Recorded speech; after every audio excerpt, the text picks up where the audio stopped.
Today, we are bringing some serious brain power to the podcast. We are joined by Dr. Wallace Brucker.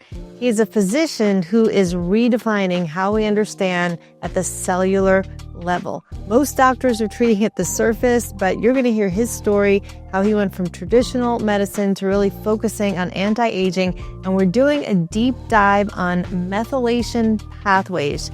You don't need to be a scientist. You are going to learn a lot of practical things to switch your body from slow to amazing. As always, Kelly, well said. Let's get to it.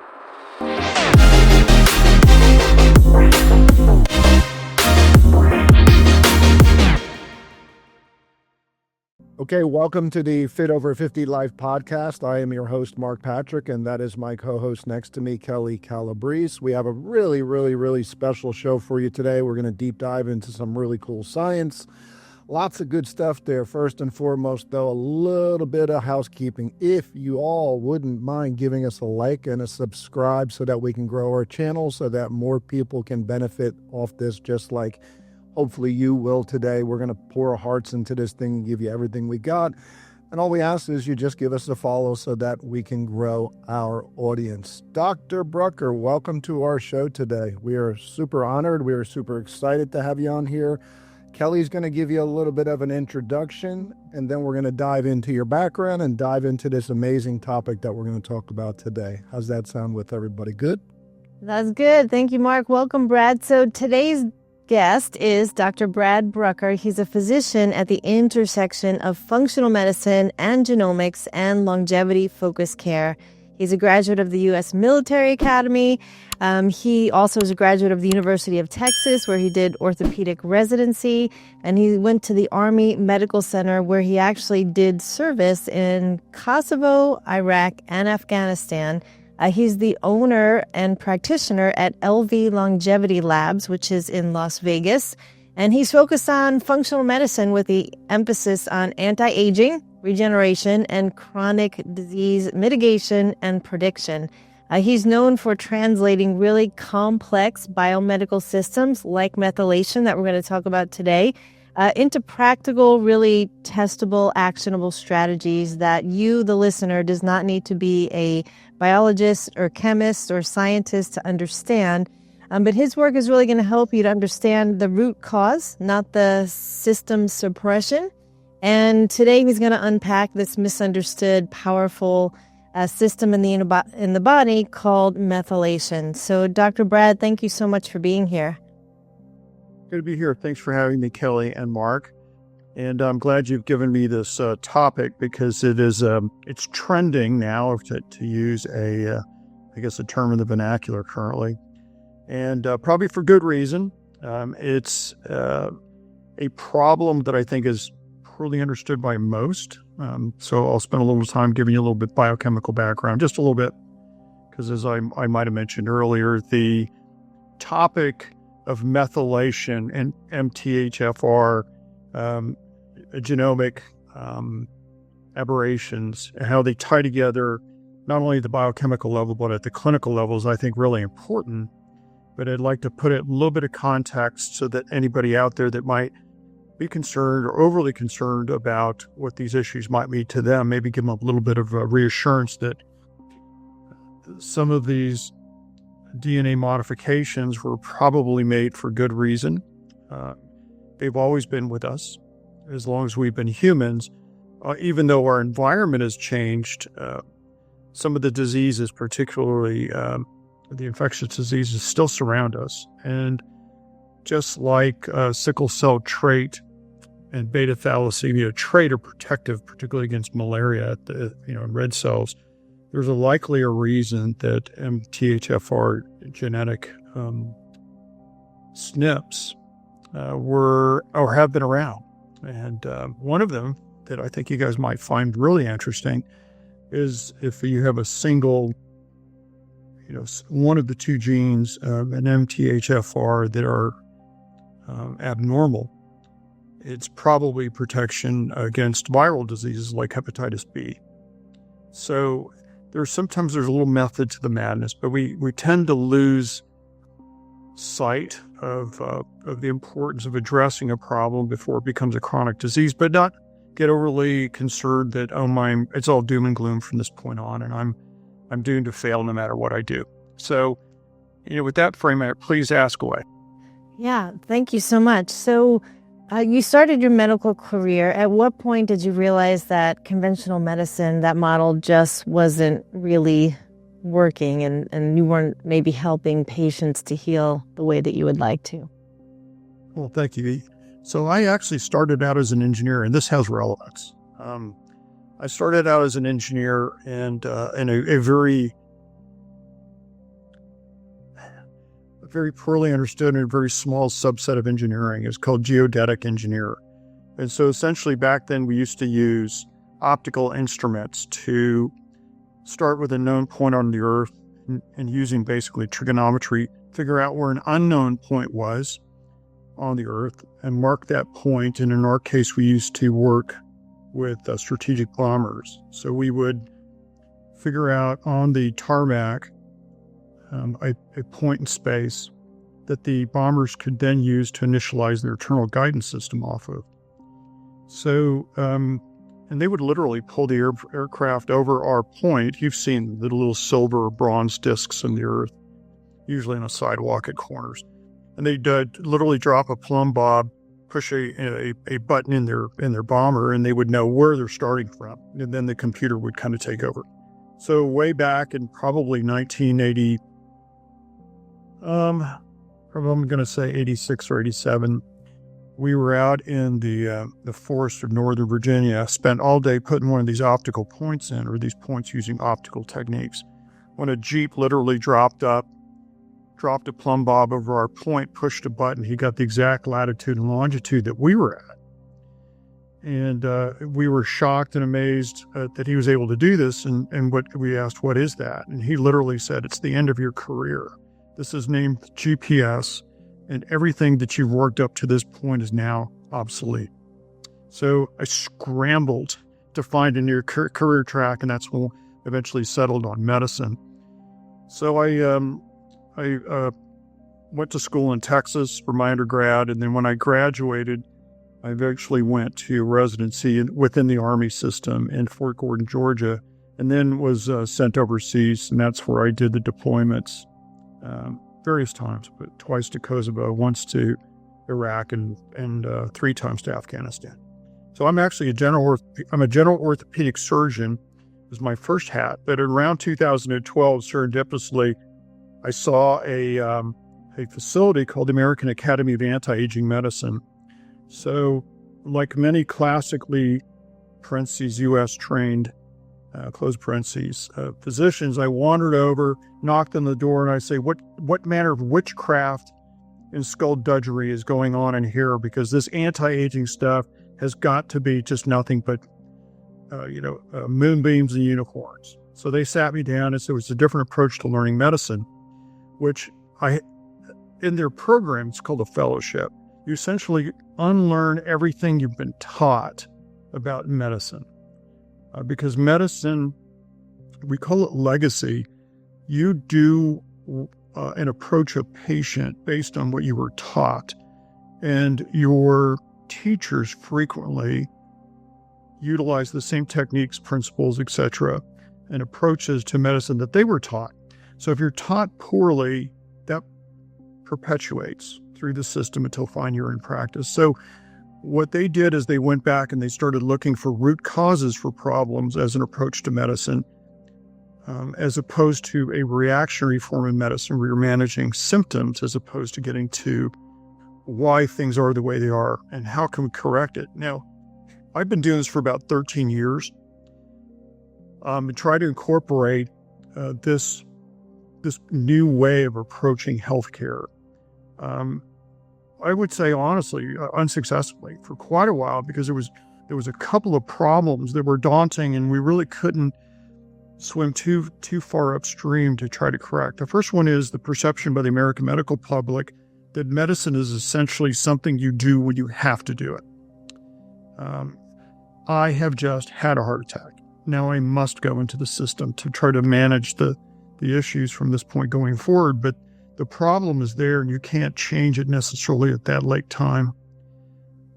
My particular interest with functional medicine from an orthopedic standpoint started out with just a frustration that I was seeing all these patients that were essentially brittle diabetics or failing their therapeutic regimens, and I was having to amputate their legs because they would get infections in their feet that they couldn't fix.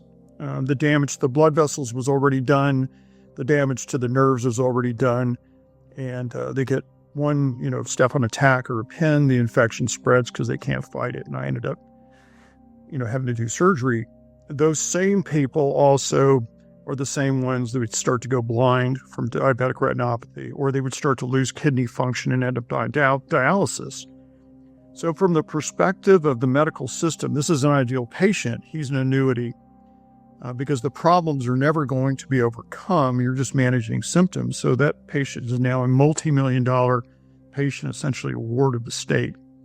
So with $38 trillion in debt, medical medicine and medical care being a big part of that, we simply can't go on with a model that started realistically in the late 60s, mid to late 60s, with 10,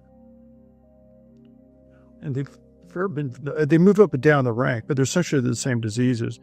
You have cardiovascular disease, you have strokes, you have cancer. Those three are close to 50% of all chronic diseases and killers in this country.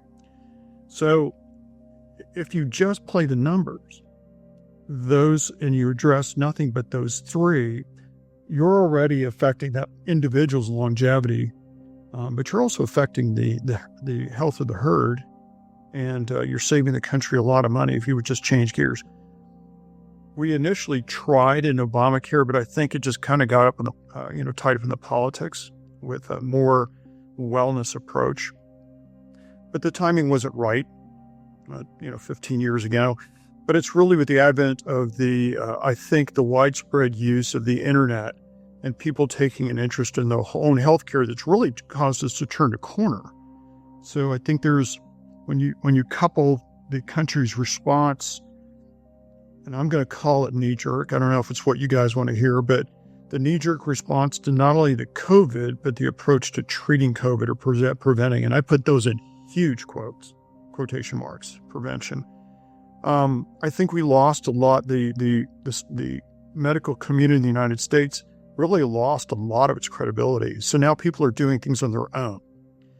Now, this is where the subject for today comes up, because I think there's a lot being put out there, but you really have to look at the incentives when you talk about the MTHFR gene and how it relates to folate and specifically to methylation, because it's long, it's biochemical, and it's blackboards full of equations and drawings. So what I'd like to do as we go on is maybe distill in very manageable bites for your listeners, or your followers, how these two topics are related and what you can do to correct them if you need to. And if you don't correct them, what are some of the things that you can see? So, sorry. Well, first, thank you for your service. No, don't be sorry. I was going to say the same thing. Thank you for your service, for sure. And so many great perspectives. Before you do ask a question, am I the only one that thinks that Doc, you got like the most hypnotic voice I've known? And I'm a hypnotherapist, man. So are you all listening to his voice and are like you are in like an alpha state at this point? I don't know, man. I feel good. You always feel good. True. You always feel good, Kelly. I wanted to ask you something before we dive into methylation. And I was watching the video on this and I wanted to get your firsthand approach. You said something, I don't know the exact age, but you said that a person, the 135 or 25-year-old person has already been born. Was it 35 or 25, or you forgot on that? I'm not sure. No, I guess that's kind of our tagline. Full disclosure, I didn't come up with that. But I do like it a lot. And I think it very quickly engages my patients. Because obviously, somebody's going to win the lottery and you got the ticket in your pocket. So, you're already hopeful. Okay. So would those people be like 56 and 58 going on 59 and hosting podcasts, or are those much younger people? I don't know. So no, but seriously, what made, it's a very bold statement. A lot of people are in your space are saying it. Is it because the CRISPR technology or methylation, or what in your expert opinion is causing us to live a lot longer at this point?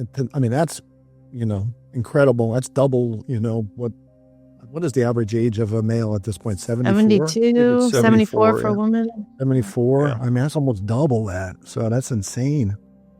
So yeah, the capacity's always been there. We're perfectly created for this planet. That's a completely different discussion about, well, how well would we thrive if we colonize another planet? Well, it depends on the circumstances of the planet. But from the standpoint of, here now, the first person lived 135. Yes, it is a tagline, but I also believe it. We have the capacity to live longer, and we've overcome a lot of the things that used to kill us. I mean, just recently we're seeing a resurgence of infectious disease, and it's mainly because of the mass migration across our border. But we have essentially conquered infectious diseases. And as an information-based society, we are increasingly overcoming death by accidents, and by, a very difficult life under difficult circumstances. So think miners where they're breathing in coal dust and silica and all these other things. A lot of that has already conquered. Now the next step that was crucial was the mapping of the human genome. And this is where technology kind of intersects. We couldn't have mapped the human genome. There was a calculation I read someplace that they said it would have probably taken about 30 to 50 years had we tried to map it. And this is with scientists working full-time, 8 hours a day, 5 days a week. I think it was 30 to 50 years, but with the advent of computing and later supercomputing, they reduced that down to a mere handful of years. So now that you have mapped the human genome, you can start to overlay diseases with abnormalities that you see in that specific person's disease. And you can start to map now, if you do genetic testing and you spot these changes, we're now in the predictive phase of medicine where you can go, okay, your genes tell me with these configurational abnormalities, whether they're substitutions within the gene of nucleotides or just your missing fragments or sections where they're transposed, whatever. You can personalize the disorders that person is likely to suffer from. And then you can work toward now compressing the morbidity so that instead of starting your diabetes and by extension, perhaps your hypertension, and your heart disease at, say, age 48, you might be able to squeeze those problems and their symptoms and their damage to your physiologic systems. You might be able to compress it now to the very end, the final 2 years. So you can avoid drooling your Cheerios and, falling and breaking your hip and all this other stuff, hopefully now to the end of your life, and leave a quality life up to that point, as long as the person's willing. But this gets back again to this point I made earlier, is people my age, so I'm 64, but people my age are far less likely to engage the medical system in a meaningful way until they have a problem. I don't think about your aunts and your uncles and your granddad. I don't need to see a doctor. There's nothing wrong with me. Yeah, okay, you haven't felt the lump yet, or you haven't had the killer heart attack yet, but that doesn't mean it's not there. It just means that it's not obvious. It's not rising to your consciousness. The 30 and 40-year-olds are the data people. I hear it every day. Doc, I'm a data person. The problem with that approach, whether it's, they're using their rings, their watches, I even see perfectly normal young people using continuous glucose monitors. There's no context to the information they're getting. It's just all red boxes or green boxes.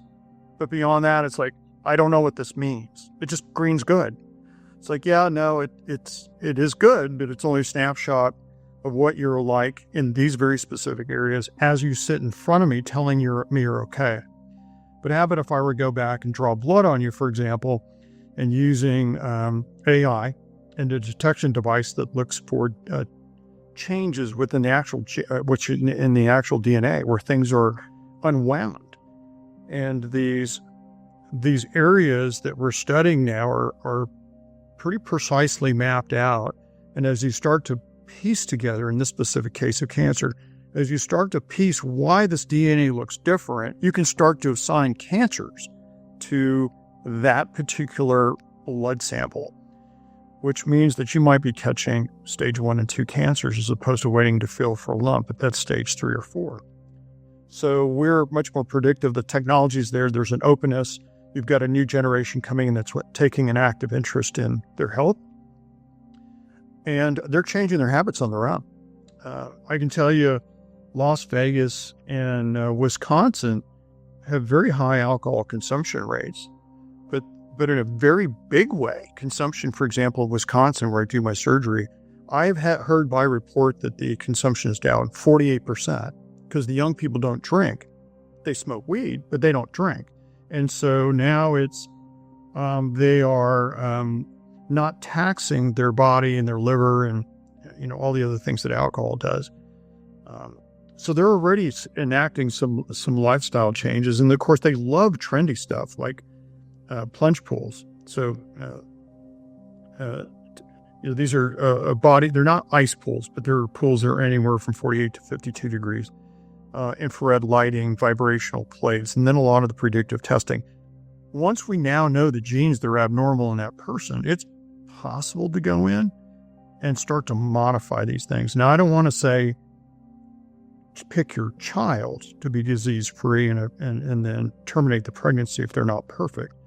For the people who are existing right now as adults, there's a way to map the problem, anticipate the problem, address that issue ahead of time before you become a diagnosis, and then perhaps increase your lifespan. We used to die of TB in our 30s and 40s. We'd fall off of ladders and scaffolding and die in your 30s and 40s. We're now living past all that. And now we really have a meaningful chance because the technology and the awareness is there. Now it's just a question of willingness. Are you willing to change what you're doing on the chance that you can prolong your life? And do you see the younger generation more willing to embrace this? And like you said, people in their 60s, a little less. I mean, I remember the first time my cousin, who's about 10 years younger than me, questioned medication from a doctor. And I don't think we grew up when a doctor, a general practitioner just wrote a prescript. Nobody ever said, hey, what's the root cause of this? And I think that was the number one question that most people were addressing last year was, what's the root cause of this? So we're in some pretty interesting times. The challenge is the information overload. There's a lot. So let's kind of work our way through all that. Like you said, DNA test. What's a DNA test? What's a methylation test? Are they the same? Are they different? Maybe you could touch on that, and then we can kind of go down this rabbit hole a little bit. And I would love a great definition of methylation, too. If you could start with a definition for our audience who maybe is just hearing it for the first time. So, yeah, methylation refers to a methyl group. And that's essentially a carbon with a number of hydrogens off of it. And that is the central point. If you were to think of a star, I know it only has 5 or 6 points, but they kind of all direct toward the center. The methyl donor of choice in our body is called acetylmethionine, so SAM. You may have also seen it as SAM with a little E at the end of it. So those methyl donors are needed as cofactors in a lot of chemical reactions that we have in our body. It's hundreds. So contextually, I can't go into all of them, but just recognize that the problem is you need to create these methyl groups that can be then given to other chemicals to allow them to do their job. So very quickly, folate eventually becomes a type of methylated folate. And then that methylated folate allows you to eventually create the raw materials you need to construct a DNA molecule, for example. It also allows you to repair DNA. Again, without going too heavy into the biochemistry, that folate is the natural form. Folic acid is usually what's added to your vitamins, for example. And the thought is if you've got a gene that alters one of the downstream enzymes, you may have difficulty converting folate to eventually a tetrahydrofolate, and which is crucial in energy production. So think ATP eventually. Think the repair and the construction of DNA molecules. But you also, if you don't have the ability, and this is where that specific gene abnormality comes into play, is you allow the accumulation of something called homocysteine. It is a blood test. It's fairly standard. It's been around a while. But the homocysteine is really the root problem for many disease conditions. It's highly inflammatory. So it damages the interior of your blood vessels. It also allows the modification of the LDL within the plaque that might be encroaching on the center of that artery that's going to a crucial part of your heart or to your brain. So the methyl groups are also necessary for the elimination of sex steroids. So very briefly, testosterone converts to estrogen, and then your estrogen undergoes modification using these methyl groups to get to a water-soluble form so that you can urinate all the excess hormones out. If you weren't able to get rid of hormones, you'd be a bag of hormones. So you got to get rid of them. If you have the abnormality, in this case, it's called a COMT, C-O-M-T enzyme. This allows for the accumulation of a very toxic fat-soluble metabolite that's probably one of the bigger causes of breast cancer and prostate cancer. So for all the listeners out there, testosterone, if you haven't been tested for this SNP, single nucleotide pleomorphism, it's just a genetic abnormality. For both men and women, if you haven't been tested, you may be, with the augmentation of these hormones, creating a bigger problem.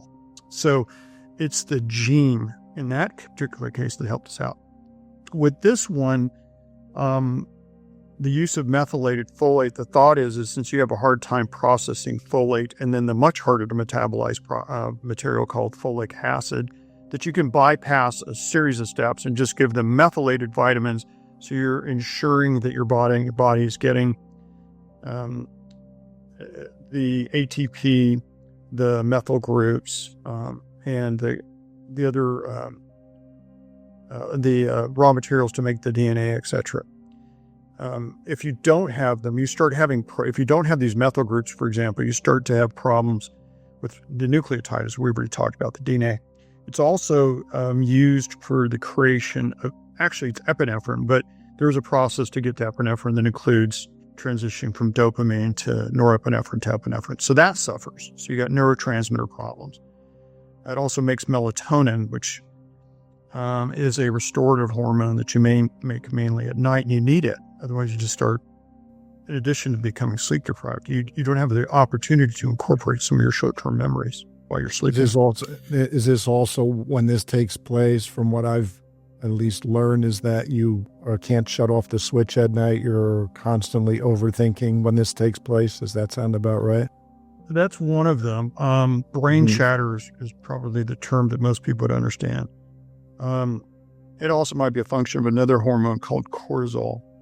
And cortisol is your stress hormone that we make, whether the stress is real or perceived. If you are in traffic, your body's one and only response to the stress is identical to if a lion is chasing you. It's the same thing. So our lifestyle is very, very stressful as well. And that creates a whole different set of problems. Just cortisol alone, for example, it inhibits the production of testosterone. So this endemic that we're going through of low testosterone, I think, is ultimately going to be a function of excess cortisol production over time. But anyway, so the genes are there. In this particular case, they're frequently I'm going to mess this word up, but they're frequently paired, but they're only loosely paired. So the MTHFR gene that people are talking about testing for is to see whether or not you have a clear DNA, or whether you have one or both of the more common gene alterations. And there's two. The SNPs, that's the gene alteration, tend to hit Northern Europeans and Hispanics the most. And even if you had one of the two genes that we all carry in this particular area, even if one of them is abnormal, you can probably process the folate or folic acid normally. It's really when you have two that it becomes a problem. And that's, I think, where the genetic testing is kind of gaining some of its notoriety. Is I've been tested, I have two genes that are abnormal. Okay, now we got to deal with what your problem is. But if you're really only looking at one abnormal gene, then you're probably okay. You're able to process folic acid and folate to get to those endpoints that we talked about. I'll pause there because I'm sure why the B12? Why do they add the B12 with it? Or because that's pretty much what my naturopath gave for me. So this is where it gets interesting. So folate, which is dietary, eventually gets to a dihydrofolate. Just leave it at that. That in turn is now the entry point for the DNA effects, for the effects of the availability of these methyl groups. And as part of that stepwise process, you need the vitamin B12 in a couple of areas to make the enzyme work so that you can push the reaction and obtain normal results.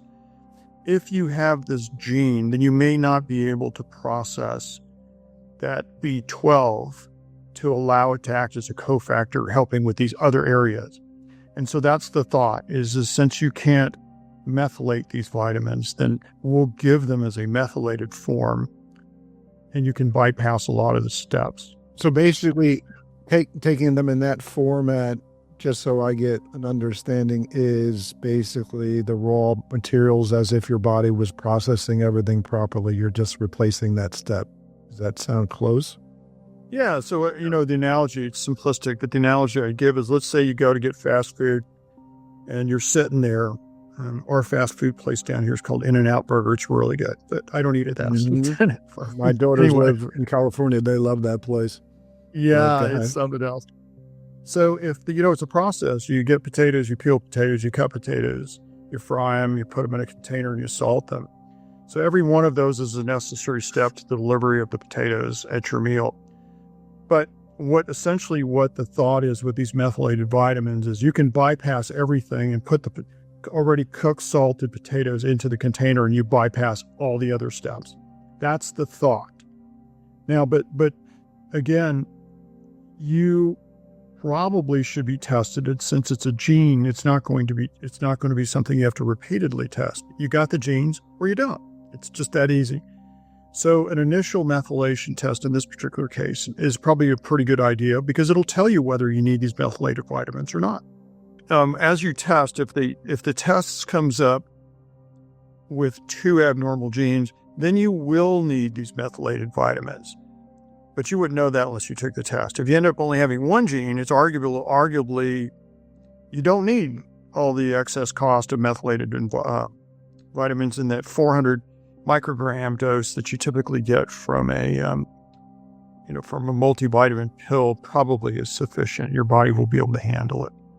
So what is the payday for getting the tests, finding out what you have, and then adding the nutrients that you might be lacking, and what are some of the benefits that we can all feel? Are we going to sleep better? Are we going to concentrate better? What's the payday, so to speak? Yeah, so it depends on obviously what disorders you're trying to address, because there's a lot of overlap in symptoms that may have nothing to do with your methylation stats. They're really not.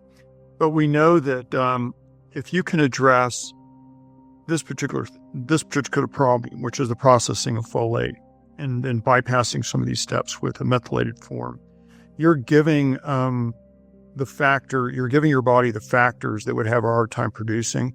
And so you would start to see improvements in, let's just say, the big two of the big two. Your risk of developing a stroke or heart attack, they go down because you're pushing your reaction normally. You're getting rid of that homocysteine, and that is no longer now damaging the lining of your blood vessel. You get rid of the homocysteine because you can continue to recycle it through. You get rid of the homocysteine. You also, in addition to the plaques, you can start to normalize a lot of the chemical processes in the body, particularly in inflammation and immunity. And chemical reactions. You also create precursors toward the production of vital hormones that you would have a problem managing. So you might not be able to manage a fight or flight response because your epi and norepi are out of whack. You can't sleep because your melatonin's out of whack. You can't derive joy because your melatonin's out of whack. Your dopamine's out of whack. So the obvious thing, if I were to tell your listeners what they need to do, is one, be aware that this is just one potential genetic problem that's being really, I think, hyped. It is important, but you should keep things in focus because you have about a 75% chance, if you just count the genes, that you're going to be okay. It's really only one of the 4 scenarios that's a bad one. But if you do have that problem, the solution is the methylated vitamins, so that all your body processes, particularly the DNA ones, are functioning optimally. But it's complicated, but this is one facet that you can easily address. There's other things. For example, in lipid metabolism, you might have been born with a gene that creates something called LPA or APOB. If you've got those, that is a genetic problem you can't change, and it's probably more predictive of your chances of having a heart attack than just looking at LDL cholesterol. So it's evolving. Interesting. So for the listener out there who's in their 50s and they're sort of going, well, I'm good for my age, and they're just sort of accepting this decline that might be happening, even if they're exercising, what might some of the symptoms be that they might have that would point to poor methylation? So you mentioned sleep, joy. What are some of the other things that they think are just getting old that really could be poor methylation and corrected? Well, all the next set of steps actually is stuff that probably should be tested for. I like to test, then intervene, and then repeat the test, because you don't know if what your intervention is actually doing anything unless you retest. The other common problem we have now is polypharma. And what that means is, again, getting back to the traditional approach of medicine, is you've got a symptom. The doc has 15 minutes they can spend with you. That's all. You got one problem. Tell it to me now, and then stop talking, because I need 5 minutes to enter your note in the computer. I'm not really looking at you, so I really can't focus what's happening because I'm looking at the computer. And I don't have the time to talk about anything else. So it's just one thing.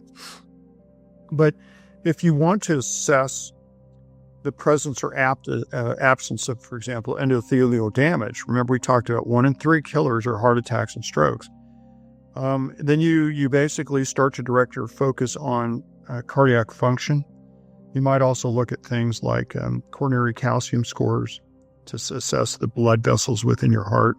If it's extreme, there's something called, you've heard of MRIs. Well, they have an angiogram that uses the MRI for blood tests, as opposed to a huge amount of dye that used to use the old way. But you'll be looking at probably feeling better, sleeping better, more energetic. And then the under the hood stuff would be looking for DNA abnormalities like cancer with peripheral blood. And then you're looking at the functional tests, like what is the heart doing? Not whether or not you have a heart attack, but is it functioning optimally? Do you feel better or less fatigued? The other thing that I would caution people on, if they come up positive for one or both of the gene abnormalities for MTHFR, if you do have those, the tendency is to over-medicate with methylated B vitamins, and that creates a different set of problems. So you don't want to over methylate your vitamins. And then some people actually supplement with methyl groups, and the problem that you can raise with too much folic acid is you can actually, even though it's protective for reasons we talked about earlier against cancer, too much of it actually activates cancer cells. So your dose range for these vitamins has to be pretty narrow, and you don't know this unless you get tested, functional testing. So let's dive into testing, and in your opinion, where do you steer people? So I just did a true age test. I still haven't gotten the results back on that.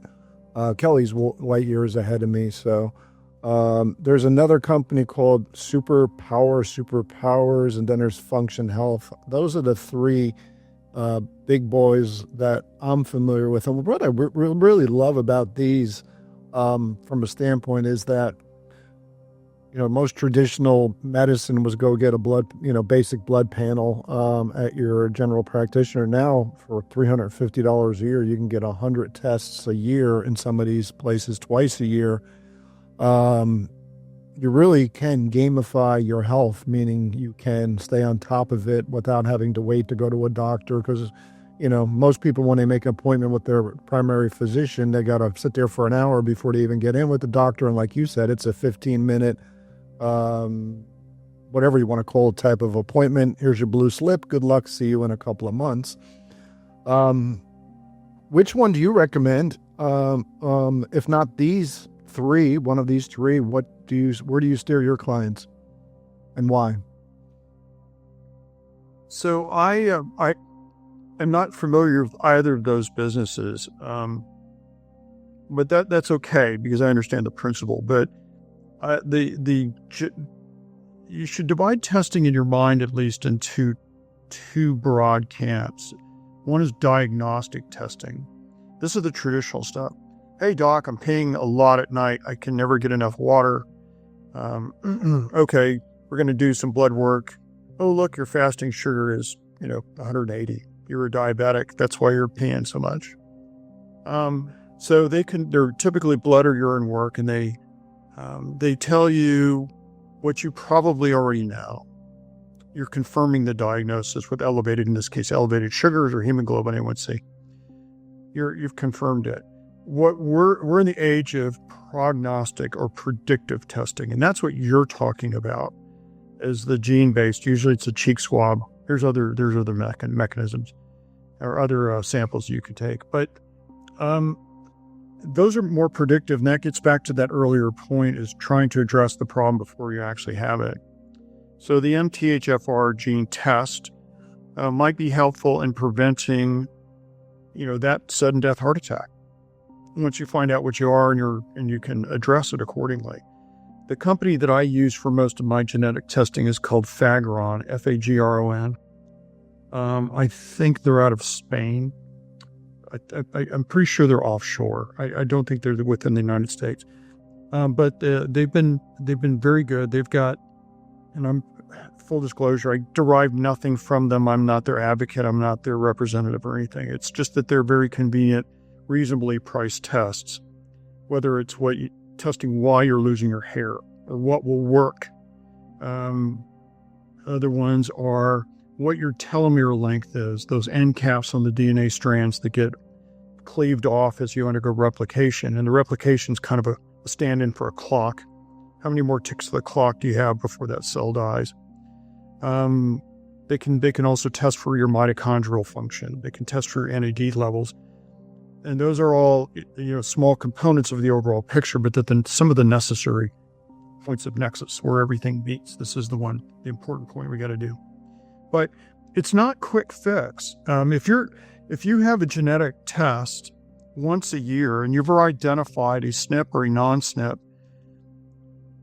I wouldn't necessarily advocate testing more than once, because your genes are your genes. And unless we introduce nanobots with CRISPR technology to go repair each and every trillions of cells and their DNA within your body, your genes aren't going to change. It's the environment that surrounds you and your genes that changes, that activates one gene or the other. But whether that gene is normal or not is you got your answer the first test. So the first thing I'd say is, unless you hear different from your doc, I wouldn't recommend getting genetically tested. It's just a waste of money all the time. Not every year. It is worth getting, but not every year, because not much is going to change. Your approach is going to change, but the genes won't. The only caveat I would say about genetic testing, and there is no good answer for this, is your genetic material is now out there. So if you have the option, pick a pseudonym, a different name and a different, or just have your doctor assign a alphanumeric code to your name, so that if anybody buys your DNA information, and there'll be companies, big ones, like I'm sure, one of the big box retailers that almost every little town in America has, I won't mention their name, but you know exactly who they are, is they'll buy genetic information. What are they doing with it? Because I've done the background. Wait, 23andMe, didn't they go out of business, or they were in bankruptcy and somebody purchased them and they were big with the DNA? So I'm guessing they purchased them because they wanted the database for sure. So I've done the Fagron test and another DNA test. What are they doing with that information? Well, they have to necessity. It's part of a medical chart. So there's a period of time they must keep it. So that part's indisputable. They must keep that information. And it's whether they sell it to third parties or not. Now, what I understand, this is only anecdotal. I'm not in that industry. I'm not, the behind the scenes for genetic testing. But what I understand is they do assign some anonymity to that sample. But if anybody were able to get the data bank of the name, social security number, date of birth, and match it to a coded name for the DNA, now they've got your stuff. Because I think they sell it pretty freely, as long as it's they've introduced some form of patient protection, and you can maintain your anonymity. I think yours is more valuable than mine, Kelly. So Kelly's aging backwards. I don't know about me. I had a little bit more stress. Yeah, I was going to say, you guys look fantastic. I look sallow and gray. It's the lighting, and you guys look great. Lighting. I mean, it's like we just got good lighting, man, and good cameras and good cameras and good light. It's all smoke and mirrors, as my ex used to say. Okay. But there are, they're popping up. Like I just went to an academy meeting for the American Academy of Anti-Aging here in Las Vegas. They have the big one, the worldwide one. And what was interesting about it is I remember 12 years ago, I go into some of these very early conferences, and they would maybe have 100 booths, 200 booths. And it all seemed to be things like dream catchers and crystals and phototherapy and aromatherapy. It was kind of the pseudoscience. But you go now, and one of the biggest auditoriums in Las Vegas is packed. I mean, absolutely packed with companies that are not only providing nutraceuticals, so non-medication approaches to disease management, but simple, other things, really high-end things like hyperbaric OT, IR, near IR, ozone therapy. They even have a device now where they can wash your peripheral blood. Supposedly, it's kind of a form of dialysis. You guys have seen it, but they plasmapheresis or EBU. Yeah.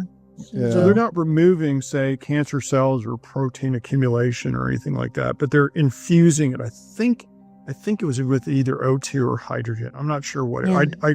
I don't know enough about it to know, so I really haven't gone down that rabbit hole. But the salient point is, we've gone from a few thousand docs practicing functional medicine to easily 10,000. And these are all classically trained doctors that have said, yeah, the system doesn't work. I'm not really prolonging the life. I'm only prolonging the suffering, is the way I'd put it, because now you're managing the symptom with no hope of addressing the problem. But it's now, I think, entered into the public consciousness. We're at a great time where the technology is matched up with a desire to become something more. or better in medicine. Now it's just a matter of turning the antiquated tugboat around that is American medicine to start thinking differently. And that's going to take a while. You made a really good point about, I think since COVID, we all got a little wiser and questioned a lot more things as an American population. We just question everything now. Things are a lot more transparent. We're a little less trusting of traditional medical. Then you take this quantum computing and AI and what's going on right now. This is I say this all the time. It's literally the best, I think, one of the best times to be alive. I mean, we were all born in a really unique time where there was no internet, no technology, and now we have this, still young enough to embrace all the amazing stuff that's going on here. So it's where's it going, in your opinion? Are we going to be able to be, I think we're going to be able to just literally plug everything in and figure it out into a computer. I mean, I don't know what's going to be able to determine things, but I got to believe that technology is going to make this thing self-serving pretty quick, where you're going to have an AI doctor or whatever it's going to be. I don't know. You're going to be on the beach in Florida by then, okay? So you're going to be hanging out, surfing, and doing all that stuff. So you'll be... Well, yeah, and the AI, I think it's still relatively new. I'm not a technology denier. It's here, and it's just a matter of how fast it's going to be. But I find myself in the very uncomfortable position of being made obsolete for twice in my lifetime. Yeah, because really, honestly, I've seen them do it. Patients will come in. These are the 20-year-olds again, because they know everything about everything that is tech. They will feed their lab results into the ChatGPT and say, look at this, tell me what's wrong, and offer some suggestions. Now, I know, having done this, that the damn thing makes mistakes. And they're pretty glaring, but the layperson would never know. They just wouldn't know. So just like it will confabulate the answer you want, whether it's a historical, putting something in context to a historical event or politics, it will give you whatever answer it wants if it doesn't know. But it eventually will acquire. I don't think it'll be sentient, but I think it'll be pretty close to truly interactive and predictive, in addition to scouring the web for information. And then that raises the other problem of it's relying on data. AI relies on data that's man-made. Well, as a result of COVID, I think everybody silently throws up when they hear that term, trust the science. You heard it. You guys heard it over and over and over again for 2 years. Trust the science. Don't ask questions. This is all settled science. Okay, no. Science is never settled. There's always an aspect of it that's in question. If we have settled science, that Comet 3i Atlas, you guys have heard about that thing. I don't know if you have. It's a fairly big deal. They're going back and forth with very real reservations about attaching a label of, hey, this is a rock flying through our solar system because of the circumstances this thing's presenting itself in. But anyway, if the computer's relying on flawed human data, then the game plan it's coming up with is likely flawed as well. And why would I say flawed human data? Well, some things just aren't tested on humans. So, for example, bringing a drug might cost $3 billion for a Merck to bring a drug to the market, past all the scrutiny, investigation, etc. And you're going to make your money back because it's a unique drug. It's patented. Nobody makes any money off of vitamin D.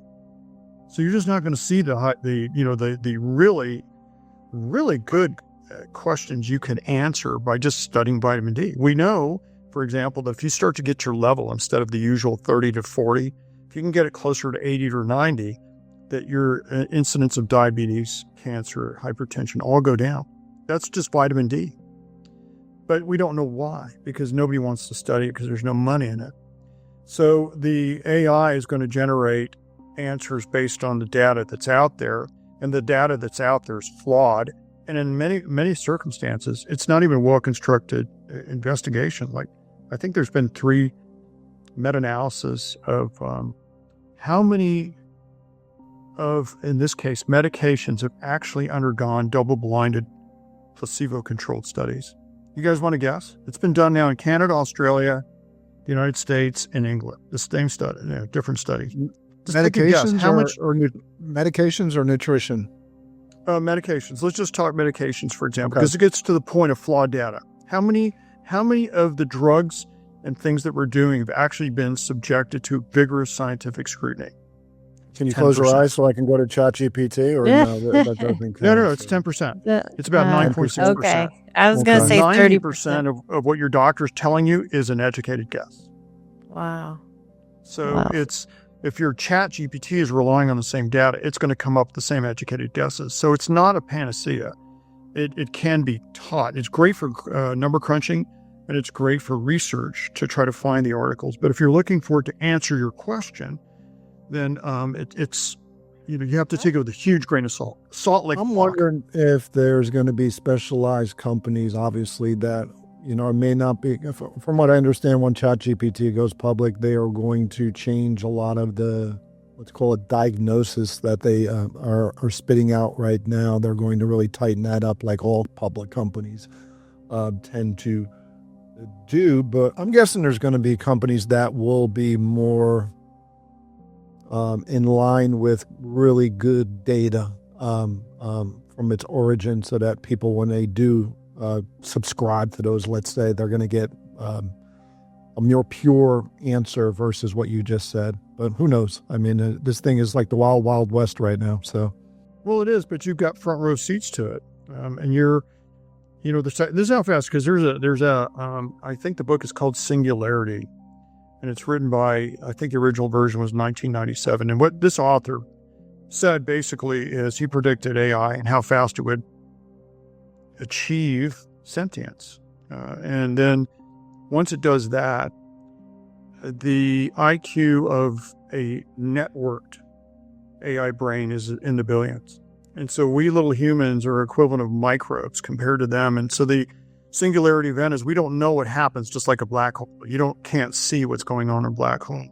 With a singularity, we won't be able to keep up anymore with a machine that is orders of magnitude smarter than we and faster than we are. So we'll have to redefine our place in the world after that. But all that aside, what he said was this will be a new phase of human evolution where the technology is much faster than we'll ever be, based on our own biology transforming over time. So think of evolution, is we are comparatively moving at a snail's pace when AI technology is rocketing ahead at hypersonic speeds.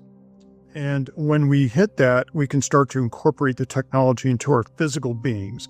And if you go back, some of the early steps are there. You've got this implantable chip that Elon Musk is putting into people that allows them to think about what they want. And then particularly in the case of a spinal cord injury, the machines are receiving the signals by sheer brain power. So is a cyborg possible? I guess I really don't want to go down this rabbit hole because then I'll lose my credibility. But just logically, it's not science fiction anymore. It's here. And now it's to what extent it'll be incorporated in the individual's life and society's, and running of society. And I don't have an answer for that. But what I can tell you is the time it took to get to AI, it's a logarithmic scale, and it's a logarithmic scale that accelerates logarithmically. So you have two variables that are moving way past an algebraic straight line, XY axis type of thing. And if you see how long it took to get to the point where we could develop AI has really been a thing in the last, 10, 15 years. But there was the creation of electricity before that. Then it was vacuum tubes, and then transistors, and then putting them all together in the software. So it was a relatively flat curve for hundreds, if not thousands of years, until all of a sudden it's nearly vertical. In medicine, we're doing the same thing. We knew how to do some interventions, like let's take thermography. It's just looking at the body heat that your skin is putting out, and it may represent an underlying condition that's causing inflammation.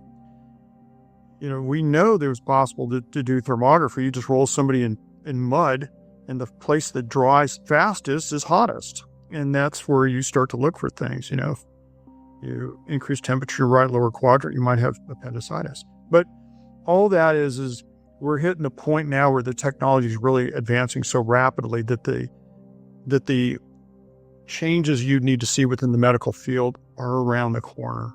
They really are. And you're seeing the little pieces now. These are little nibbles that we're talking about. But when you start really deep diving now and obtaining the ability to modify the DNA directly in the adult, then, that's really the root cause of most of your problems. Well, this is all fascinating. So I know we're coming to the end of our time. Just to wrap it up with some practical things, if our audience's minds are probably just so blown by all this information, so much good stuff here. But if I'm 50-something years old and I want to support my body and my methylation, what are 3 practical things that I should do, whether it's lifestyle, diet, supplement, just something simple that the average person can get started with to support their bodies? So the proper diet, folate is the root molecule that we're, basically talking about, and that comes from leafy vegetables. Folic acid's artificial. Most women know about it because they get it prenatally through for neural tube defects that may be created by an absence or a low level of folate in the mother. You have to realize that the answer is not just a methylated vitamin. You need all the other stuff that go along with it. Protein's a great source of a lot of precursor molecules that you need for all these processes. You've also got to look at things like a B6, B9, and B12. So not just one, methylcobalamin is usually the ones as opposed to cyanocobalamin, that B12 vitamin. And you've also got to take your electrolytes, your vitamins and minerals, and biggest one there would be magnesium and selenium. And then you got to sleep. Number one problem with sleep that I'm seeing with my patients is you got to get the screens out of the bedroom. You cannot have a TV in your bedroom. Your clocks, if they're blue light, you got to convert them to red, and stop scrolling. Got to give yourself a chance to rest, and because otherwise you just become a wreck. And there's a reason for that, but that might be a source for another podcast. But you need that restorative sleep for all this stuff to work, in addition to providing the raw materials, which we just talked about. And it is the other final message I tell you is not everybody needs this. Get the test and then follow the recommendations. But even with a single gene abnormal, chances are you're going to do fine with over-the-counter medication or over-the-counter nutraceuticals. Wow. So the test was, is it Fagron? Is that Fagron? Is that correct, gang? Yes. Yes. Yeah. Okay. And the one that I would look at is something called the Fagron 7, but there's literally 100 tests out there that are now testing for methylated, the MTHFR. That is, it's the buzzword of the day because, a lot of business models depend on it. So if you want to push something, point out the abnormal test and say, this is the nail I've got the hammer for. But just realize it's a lot more complicated. But this one specific thing you're talking about would go a great way to ensuring longevity and a good life if it truly can diminish your homocysteine levels, for example, protect your blood vessels, and by extension, cancer and stroke. Heart attacks and stroke. Well, Dr. Brucker, this conversation was really very valuable to Mark and I know our audience as well, because they do want to know about energy and aging and health. And so thank you for all that you have shared today. It was really powerful, so much to think about. And we want people to be able to get in touch with you. So LV Labs, what's the best place for them to find you and learn more about what you do? Yeah, thank you. It's LV, like Las Vegas, lvlongevitylab.com. We do offer a lot because essentially it's a full-service medical practice. I do some non-operative orthopedics in there as well, but it's mainly directed toward functional medicine and anti-aging. So there is the other thing I would tell you, there's a lot of providers out there. Find one with the correct credentials. I hate to be an advocate for my own education, but since you asked, the A4M, American Academy of Anti-Aging Medicine, is a good organization. It's well run, it's accredited, and they really do have our best interests in mind. It's less about pushing an agenda or a product and more about changing how you look at your health and wellness. So you want to look for someone who has a fellowship with A4M. That's correct. And if you go to the website, they have a Find a Doc feature there. But you are living in exciting times. And I'll put this in just one final note, because this is what I do. You've heard of Cleopatra, right? Yes. Mhm. Cleopatra is closer to us in time than she was to the builders of the pyramid. So we think about how long ago that was. And the second one is the early jet aircraft that were flying off of aircraft carriers were closer to the Wright brothers than they are to us in time. Well, So things move around really quickly, and just buckle up, stay in tune, or stay tuned, and continue to listen to excellent podcasts like this one. Thank you again for the opportunity. thank you so much, Dr. Brad. And we want to tell people to share this show, share the episode with someone who maybe is exhausted or trying to figure everything out on their own. They will get a lot of answers from this podcast. And thank you very much, Dr. Brad. I Anytime. don't know about you, Kelly. I get so intrigued and so excited about talking about this stuff. I mean, it's so meaty. There's a deep rabbit hole, and we just touched the surface, Doc, today. But you did an amazing job. You are a true rock star, man. You walk the walk and talk the talk, and we appreciate you spending your time with us and our audience, and we're grateful for that. Everybody go check out Doc's website. One more time, what was the website? LV Longevity Labs. LV Longevity Labs in Vegas. That's a good place to go get healthy and in trouble at the same time. So there you go. So anyway, Think medical tourism. That's right. for sure. Anyway, appreciate you coming on the show. Outside of that, hopefully everybody got something out of this you could apply to your life and live a healthier lifestyle in the meantime. Thank you all for tuning in. We will see you all on the next episode. Bye-bye now.